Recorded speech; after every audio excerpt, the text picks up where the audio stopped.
Angliya parlament a'zolari 8-iyul payshanba kuni hukumatdan Xitoyning Sharqiy Turkistonda Uyg'ur va boshqa oz sonliq millatlarni bostirishiga qarata texmo keskin harakat qo'llanishini talab qildi. Bular 2022-yillik Beijing qishliq olimpik tanharkat musobaqasini qisman boykot qilish va paxta savdosini cheklash qatorliqlarni o'z ichiga oladi. Angliya parlamenti tashqi ishlar komitetining dokladida bir qator tavsiyalarni o'tirg'a qo'ygan bo'lib, bular Johnson hukumatini 2022-yillik Beijing qishliq olimpik tanharkat musobaqasini qisman boykot qilishga da'vat qilish, ministr va aziz mehmonlarni ichilish va yepilish murosimiga avatmaslik, Angliya shirkatlarini Beijing qishliq olimpik tanharkat musobaqasini qo'llamaslik va e'lon bermaslikka da'vat qilish qatorliqlarni o'z ichiga oladi.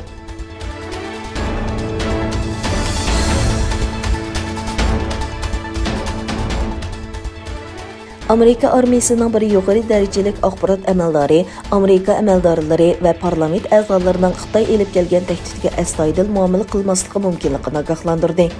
O'tgan bir yilda Amerika Hind Tinch okean qo'mondonlik shtabi, Amerika davlat mudofaa ministrligi va axborot organlari Xitoyning ko'nsiri kuchayotgan harbiy kuchining tahdidi, tor bo'shliqidagi dodil harakatlari va takabbur jasuslik harakatlari to'g'risida doim ogohlantirib keldi. Amerika Hind Tinch okean qo'mondonlik shtabi axborot bo'limining boshlig'i Arqsab Admiral Michael Stodman bu ogohlantirishlarning yetarli emasligidan ansiraydiganligini bildirdi.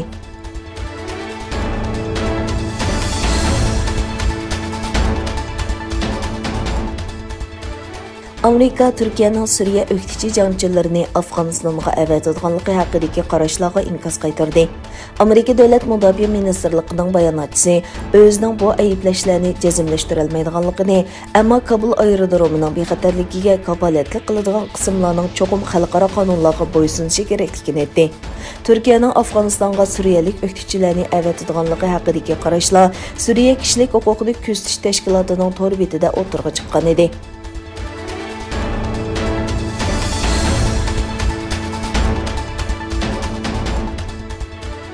Indoneziyadagi Sinovac vaksinasi emlangan va Sinovac ustida tajriba ilib borgan peshqadam tibbiy xodim Xitoy virusi bilan yuqumlanib qazo qilgan. Buning bilan Xitoyda ishlangan Sinovac vaksinasining koronavirusining delta turiga qarshi unumlik yoki emasligi savol belgisi paydo qildi. Egilanishicha, Indoneziyadagi Sinovac vaksinasi ustida tajriba ilib borgan tadqiqotchi Nauliya Sejafri Pashtiyar COVID-19 sababidan qazo qilgan. Indoneziyada davlat miqyosida Sinovac vaksinasi qo'llanilgan bo'lib, koronavirusi sababli o'lganlar nisbatining yuqori bo'lishi diqqat tortmoqda.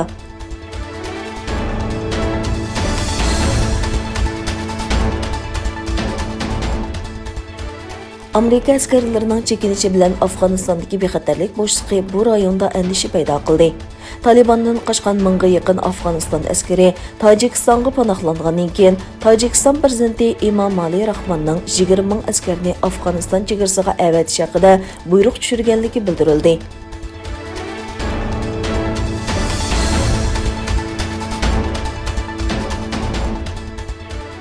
Yaponiya olimpik ministri Tamayo Marukawa 23-iyul Tokioda boshlanishi planlangan olimpik tanharkat musobaqasining shahardagi Xitoy virusi voqealarining ko'payishi sababidan tomoshabinlarsiz o'tkazilganligini e'lon qildi.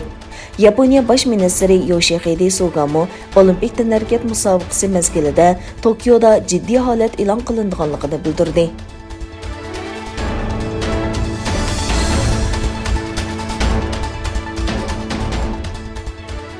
Sharqiy Turkiston surgundi hukumati 5-iyul Urumchi qirg'inchiligini xotirlash va Xitoy tajovuzchilarining Sharqiy Turkistondagi Uyg'ur qatorli xalqlarga qilayotgan qirg'inchiliklarga qarshi turish bilan birga xalqaro jamiyatdan yordam so'rash maqsadida dunyoviy namoyish o'rlashtirgan edi.